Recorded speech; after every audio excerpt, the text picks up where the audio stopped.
Bom, bem-vindos a mais novo vídeo falando de ciências, matéria do quarto bimestre mensal. Não esqueçam de deixar o seu like para que os vídeos e o canal continuem existindo, tá bom? Então, o tema de hoje vão ser sobre as rochas e o solo. Vamos entender primeiro sobre o tema rochas. Então, o planeta Terra, ele é uma grande esfera rochosa, coberta por água e gases, tá bom? Os componentes naturais que formam a parte sólida da superfície da Terra que são as rochas. Então, a parte sólida da superfície da Terra são as rochas. Grandes rochas formam os morros, montanhas, ou são os morros, as montanhas, as serras.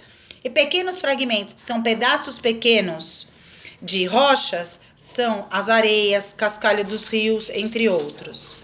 Bom, então a rocha é formada, é constituída de diferentes substâncias sólidas, ou seja, de diferentes minerais.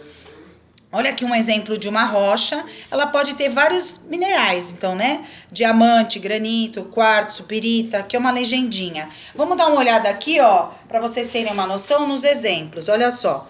Aqui a gente tem o granito, que é composto por 3 minerais diferentes. Aqui a gente tem o quartzo, que é composto por um mineral diferente.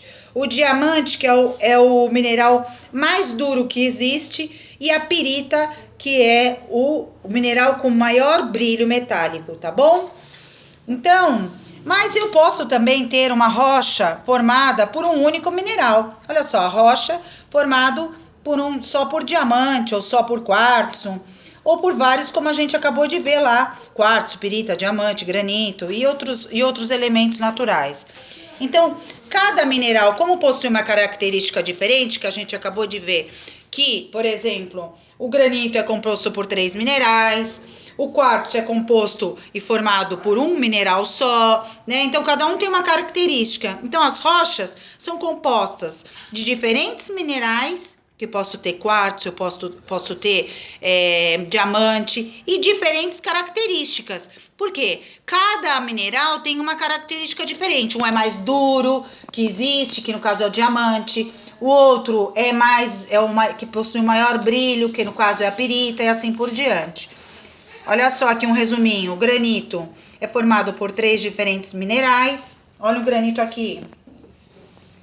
Tá vendo? O quartzo, que é formado por um só mineral. Olha o quartzo aqui. O diamante, que é o mais duro que existe. Olha o diamante aqui. Ele quebra até vidro. É o único que quebra vidro. Corta vidro, aliás. E a pirita com mais brilho metálico, que é o mineral que tem um brilho mais metálico, tá bom?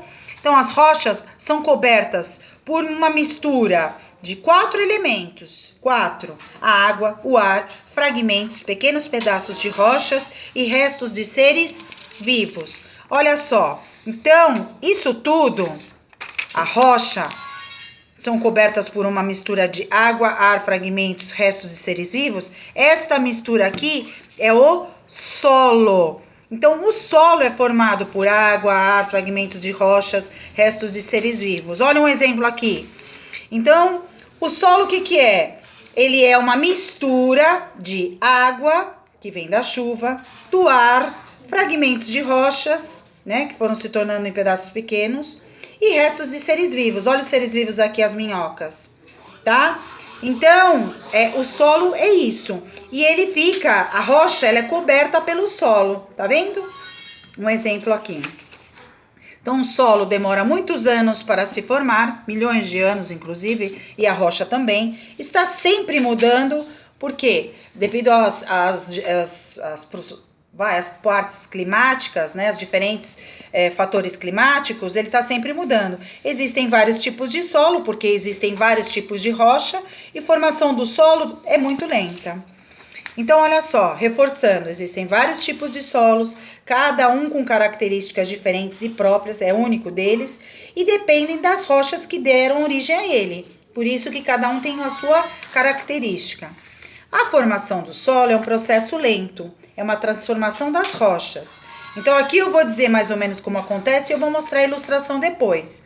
Então, primeiro, a rocha é exposta ao sol, vento, chuva, diferentes temperaturas, e aí criam-se as rachaduras, que são fissuras que quebra, né? As rochas se quebram e se fragmentam, se quebram em pedaços menores da rocha. Olha um exemplo aqui, pessoal. Olha aqui. Então, eu tinha a rocha exposta a todos esses fatores da natureza, sol, vento, chuva, né? E aí, diferentes temperaturas, o que aconteceu? Criou-se rachaduras, começou a quebrar as rochas, e as rochas começaram a se fragmentar e criar pedaços menores. Bom, depois eu tenho o ambiente criado pelos fragmentos das rochas. Juntos com o ar e a água, eles conseguem trazer a vida aos animais, às plantas. Isso degrada e destrói ainda mais a rocha. E os restos de seres vivos acabam formando a matéria orgânica, porque aqui eu já estou criando vida, tem animais e plantas.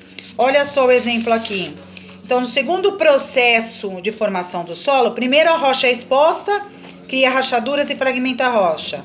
O segundo, esses fragmentos de rochas, eles vão, junto com a água e com o ar, eles vão, e mais os seres vivos, né? Acaba criando vida e seres vivos, animais também. Então, olha aqui as plantas que foram criadas, os seres vivos que são as minhocas. Com isso, eu acabo formando a matéria orgânica. Então, no segundo processo de formação do solo, eu tenho que cria vida nas plantas e se forma a matéria orgânica, né?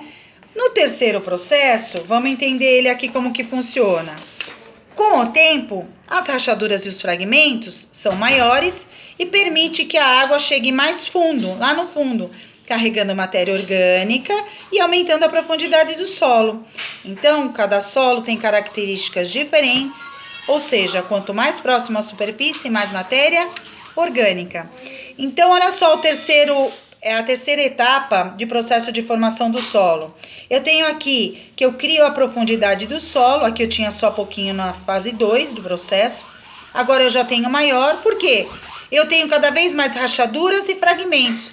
Cada vez que eu tenho mais isso presente e também os seres vivos, eu tenho que aumento a profundidade, eu aumento a quantidade do solo. Porque vocês lembram o que é o solo? O solo é uma mistura de água, ar e restos de seres vivos. Então, quanto mais eu tenho isso, mais solo eu vou tendo, né? E fragmentos das rochas, né? Então, mais eu vou tendo aqui solo. Então, quanto mais fragmentos de rochas, mais seres vivos, mais água, mais ar, eu acabo criando mais profundidade, olha só, mais profundidade do solo.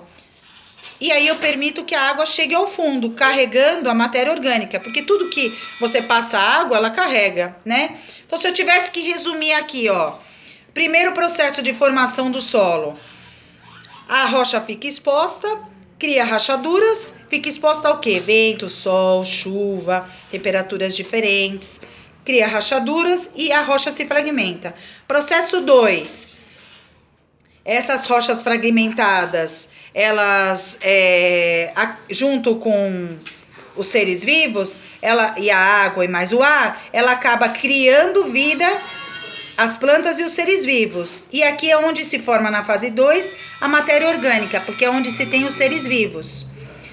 Na etapa 3, eu tenho o aumento da profundidade. Eu crio profundidade mais solo, tá? Com o quê? Com a chuva e as rachaduras que aumentam e os fragmentos das rochas, tá bom? É onde eu crio a profundidade do solo, carregando toda a matéria orgânica pelo solo. Bom, qual é a importância das rochas e o solo?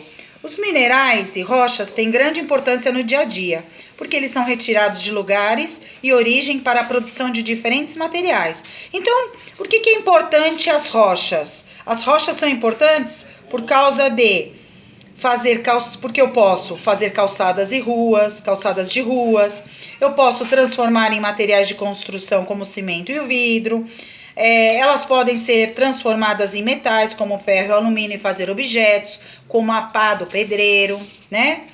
Agora, o solo é importante para todos os seres vivos porque eu tenho 4 benefícios com o solo. Por que ele é tão importante?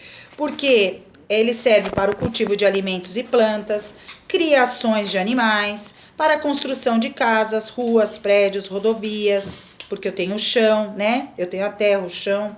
E para o abrigo, casa de diversos seres vivos, organismos, plantas e animais. Vamos ver aqui, olha, gente, o porquê que é importante a conservação do solo. A conservação do solo, ela é muito importante porque levam milhares de anos para se formarem, né? O solo e as rochas. Então, é necessário conservar usando o quê? Técnicas sustentáveis. O que é sustentáveis? De reposição, né? Evitando desgaste, evitando que se acabe. Técnicas de sustentáveis de reposição para o plantio e a criação. Plantio de plantações e criação de animais. Então, é importante consumir produtos vindos do solo de forma consciente, tá? Bom, as rochas e o solo compõem a superfície sólida do planeta. As rochas são formadas por minerais. O solo é formado por fragmentos de rochas, água, ar e restos de seres vivos. O solo, lembra a misturinha? Essa misturinha aqui que a gente acabou de ver aqui. Deixa eu ver se eu acho ela aqui. Bom, pois eu tento achar aqui, eu mostro para vocês no final para não perder muito tempo, tá bom? Os seres humanos usam rochas e minerais para produzir materiais e objetos. Antes de entrar aqui, ó, vamos dar uma olhadinha na importância das rochas e do solo. Olha só, porque serve para serem transformados em materiais de construção. Olha aqui um exemplo. Servem para ser transformados em metais como ferro, né? E por aí vai. Olha aqui, por exemplo, fazendo algumas peças de ferro. E no caso, o solo ele é importante porque ele serve para cultivo das plantações, criação de animais, porque eu tenho o solo para construir casas, ruas e rodovias e para abrigar diversos animais, tá bom? Aqui, ó, é um exemplo também de solo que foi escavado a grandes profundidades, tá vendo? Olha onde tá o caminhãozinho, olha o tamanho desse solo que foi escavado, né?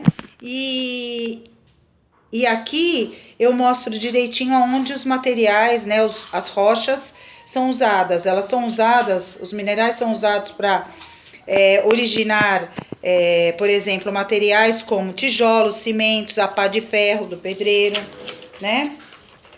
Antes de ir mais adiante, eu vou mostrar aqui também, ó, as etapas, os processos de formação do solo. Então, olha aqui a rocha exposta aos fatores climáticos. Aí eu começo a criar vida de seres vivos e formo matéria orgânica. E aqui eu crio a profundidade do solo, tá vendo? Sempre em contato com o ar e com a água, tá bom, pessoal? Bom, vamos estar falando agora sobre medidas que ajudam a evitar o deslizamento do solo. Antes de falar sobre essas medidas, vamos entender o que é deslizamento.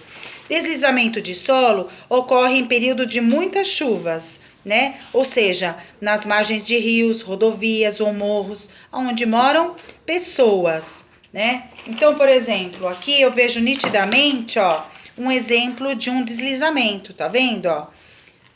Aconteceu porque tiveram-se as chuvas e aqui acabou sem a vegetação, acabou deslizando, ó, tem as moradias, né? Então, ó, os deslizamentos, eles ficam em morros. Aliás, eles ocorrem em morros em períodos de chuva, tá? Morros, montanhas, onde se tem moradias. As medidas que ajudam a evitar o deslizamento do solo são elas: principalmente o plantio de vegetação nas encostas dos morros. O que nas encostas dos morros? Nos morros mesmo. E nas margens de estradas, né? Porque a vegetação, como a gente aprendeu lá em geografia anteriormente, se eu tenho a vegetação, eu não tenho erosão. Se eu não tenho erosão, a terra não é levada embora, não é isso? O solo. Outra coisa, não jogar lixo nas encostas, não jogar lixos nas margens e nem nas montanhas, nos morros, porque ele é pesado e ele acumula água e pode fazer com que tenha deslizamento. Não plantar árvores grandes ou bananeiras, porque as árvores grandes são pesadas, elas também acabam facilitando o deslizamento. Em terrenos muito inclinados, fazer curvas de desnível. Aliás, em terrenos muito inclinados, fazer curvas de nível, diminuindo a velocidade da água. Olha aqui, pessoal, O que que são as curvas de nível? São exatamente, olha, esses degraus que eu acabo fazendo nos morros, tá vendo? Parecendo com escada. Então, olha, a vegetação que ajuda a segurar a água. Eu tenho esses degraus aqui que eu acabo fazendo, que ele diminui a velocidade da água, né? Que eles se chamam curvas de nível, tá? E essas outras medidas, e principalmente essa daqui, que é a principal. Resolver a ocupação de pessoas e moradias em morros. Por quê? Porque não são seguros e acaba acontecendo o quê? Os deslizamentos, tá bom? Então esse é o principal, tá? Porque quando a pessoa vai construir a moradia, ela acaba tirando a vegetação. E tirando a vegetação e mais o peso da moradia, acaba facilitando nos períodos de chuva o deslizamento. Aqui, pessoal, só vou mostrar para vocês, assim, ó, um breve resumão de como se formam as areias, tá bom? Então, primeiro, a rocha é exposta à chuva, à água, e aí elas se fragmentam em rochas menores. Depois, as partes soltas se quebram em menores, né, com a água, novamente. Depois, a água mais os seres vivos, porque eu acabei soltando toda essas rochas fragmentadas, e a água, mais o ar, mais os fragmentos das rochas, acabaram, e mais os restos de seres vivos, ajudaram a quebrar em pedaços menores as rochas. Olha os seres vivos aqui, as minhocas, porque eu acabei fazendo uma mistura disso tudo que acabou criando o solo. E aonde tem solo tem matéria orgânica. E matéria orgânica o que que é? Restos de seres vivos, tá bom? Então, ó, a rocha, a quarta etapa, aqui a água mais os seres vivos ajudam a quebrar em pedaços menores, cada vez mais, porque eu vou aumentando a profundidade disso. A água carrega os pedacinhos de rocha no caminho da praia, e aí eu acabo criando milhões de grãos de areia que chegam à praia. Então, rochas que são expostas aos fatores e se fragmentam. Etapa 2, as partes das rochas menores se quebram, em menores ainda, e se soltam. Faz a misturinha da água com o ar, e mais essas rochas fragmentadas criam-se seres vivos, porque tem contato com o ar e a água. E aí vai formando o quê? Restos de seres vivos. Restos de seres vivos, água e ar, ajudam a quebrar ainda mais, a fragmentar ainda mais as rochas. E aí, de novo, a presença de água vai carregando água para a profundidade, vai criando pedacinhos cada vez menores de rochas. E como eu tenho a praia lá próximo, vai criando a areia. Tá bom, pessoal? É isso aí. Tenham um ótimo estudo e boa prova. Até o próximo vídeo.